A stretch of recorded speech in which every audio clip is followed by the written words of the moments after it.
So hello guys, welcome back to my YouTube channel Be English Speaker. Here today the topic is chemistry और आज हम chemistry के कुछ important question करेंगे जो कि बहुत महत्वपूर्ण है, बोर्ड परीक्षा में आएंगे. So let's start the topic and question पे आते हैं. सबसे पहला क्वेश्चन हमारा क्या है? हुंस-डीकर अभिक्रिया. हुंस-डीकर अभिक्रिया क्या होती है? जब कुछ एरोमेटिक कार्बोक्सिलिक अम्लों के रजत लवणों को ब्रोमीन के साथ CCl4 विलायक की उपस्थिति में अभिकृत कराया जाता है तब ब्रोमोबेंजीन प्राप्त होता है. इस अभिक्रिया को हुंस-डीकर अभिक्रिया कहा जाता है. एग्जाम्पल क्या है? C6H5COO Ag प्लस Br2 हेरो CCl4 की उपस्थिति में 343 केल्विन के ताप पर C6H5Vr ब्रोमोबेंजीन प्राप्त होता है plus carbon dioxide CO2 plus AgVr. सो हमारी नेक्स्ट अभिक्रिया है जो कि बहुत इंपॉर्टेंट है, रीमर-टीमन अभिक्रिया.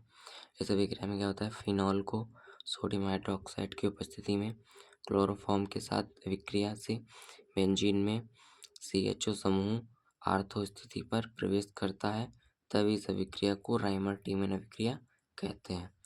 से बेंजीन है, इसमें OH लगा हुआ है, इसको फिनॉल बोलते हैं प्लस CHCl3 HCl और NOH की उपस्थिति में हमें मिलता है ये benzene ONA plus CHL2 NaOH benzene ONA CHO. ठीक है. फिर हाइड्रोजन और हाइड्रोक्साइड की उपस्थिति में ये जो है बेंजीन OH और CHO, इसे बोलते हैं 2 हाइड्रोक्सी बेंजोल्डिहाइड. ठीक है. नेक्स्ट हमारा ये इंपॉर्टेंट क्वेश्चन है, निम्नलिखित अभिक्रियाओं के लिए रासायनिक समीकरण लिखिए. एथेनॉलिक NH3 की C2H5Cl के साथ अभिक्रिया. ऐसे ऐसे बोल सकते हैं. बेंजील क्लोराइड का अमीनो अपघटन तथा प्राप्त एमीन की 2 मोल CH3Cl से अभिक्रिया. इसमें क्या C6H5CH2Cl को लिया है NH3 की उपस्थिति में और HCl की उपस्थिति में C6H5CH2NH2 मिलता है. फिर इसको CH3Cl की उपस्थिति में -HCl की, फिर मिलेगा C6H5CH2N CH3 का होल ट्वाइस. इसे बोलते हैं N, डाई मेथिल फेनिल मेथेनामीन. फिर हमारा नेक्स्ट क्वेश्चन है, ये है प्रोटीन की प्राथमिक संरचना. ठीक है.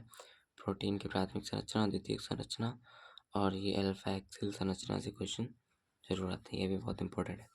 तो इसकी प्राथमिक संरचना क्या है? प्रोटीन की एमिनो अम्ल के विशिष्ट क्रम में जुड़ने पर बनने वाली पॉलीपेप्टाइड श्रृंखला को प्रोटीन की प्राथमिक संरचना कहते हैं. नोट क्या है? एमिनो अम्लों के क्रम में परिवर्तन करने से प्रोटीन के गुण बदल जाते हैं. द्वितीयक संरचना क्या है? प्रोटीन की द्वितीयक संरचना में पॉलीपेप्टाइड श्रृंखलाओं के बीच हाइड्रोजन आवंत बनते हैं. द्वितीयक संरचना 2 प्रकार की होती है. ठीक है. नेक्स्ट है अल्फा हेलिक्स संरचना. पॉलिंग ने 1951 में सुझाव दिया कि प्रोटीन में एमिनो अम्ल श्रृंखलाएं एक सर्पिल आकार में कुंडलित रहती हैं जिसे हेलिक्स कहा जाता है. इसमें एक अमीनो एसिड्स के कीटोनिक समूह तथा चौथे अमीनो अम्ल के NH समूह के मध्य हाइड्रोजन बंध बनते हैं, इसलिए पॉलीपेप्टाइड श्रृंखलाएं कुंडलित हो जाती हैं. ठीक है. एग्जाम्पल है कैरेटीन, मायोरीन, एक्टिन हेलिक्स संरचना बनाते हैं. ये इसका स्ट्रक्चर है. ठीक है. फिर ये है प्रोटीन का विकृतीकरण. ठीक है. विकृतीकरण क्या होता है? ये भी इम्पोर्टेंट है. भौतिक व रासायनिक परिवर्तनों के कारण प्रोटीन के हाइड्रोजन आवंत टूट जाते हैं जिससे प्रोटीन की तृतीय संरचना भंग हो जाती है. ग्लोब्यूल व कुंडलियां खुल जाती हैं तब प्रोटीन अपनी जैविक सक्रियता खो देता है. इस घटना को प्रोटीन का विकृतीकरण कहा जाता है. नेक्स्ट है ये क्वेश्चन है एल्किलीकरण. एल्किलीकरण क्या होता है? एल्किल हैलाइड से क्रिया. जब एलिफेटिक एमीन की किसी एल्किल हैलाइड से क्रिया कराई जाती है तो एमीन में N परमाणु से जुड़े हाइड्रोजन परमाणु एक एक करके एल्किल समूह द्वारा प्रतिस्थापित हो जाते हैं. तब एक प्राथमिक एमीन से द्वितीयक एमीन तृतीय केमीन तथा अंत में एक चतुर्थक लवण प्राप्त होता है। CH3 NH2 CH3Cl एरो, फिर मिलेगा CH3 N CH3 और H, फिर CH3Cl पे CH3 N फिर CH3 फिर CH3, फिर CH3Cl की उपस्थिति में CH3 N, इसके बाद ये CH3 समूह लगेगा, यहाँ पे CH3 समूह लगेगा, इस साइड भी CH3 समूह लगेगा, इधर हो जाएगा Cl माइनस, ऊपर प्लस का बंध लगेगा।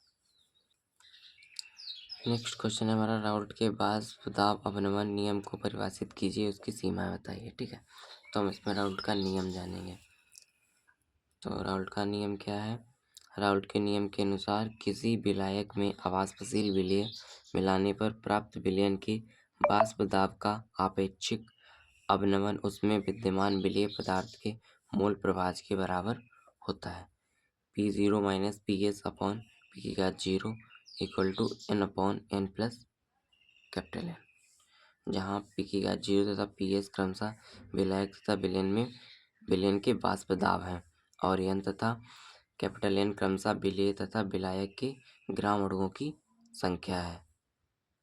ठीक है, यदि विलयन अतितनु होता है तो N का मान कैपिटल N की अपेक्षा बहुत कम होता है, तो N plus capital N सर्वांगसम N।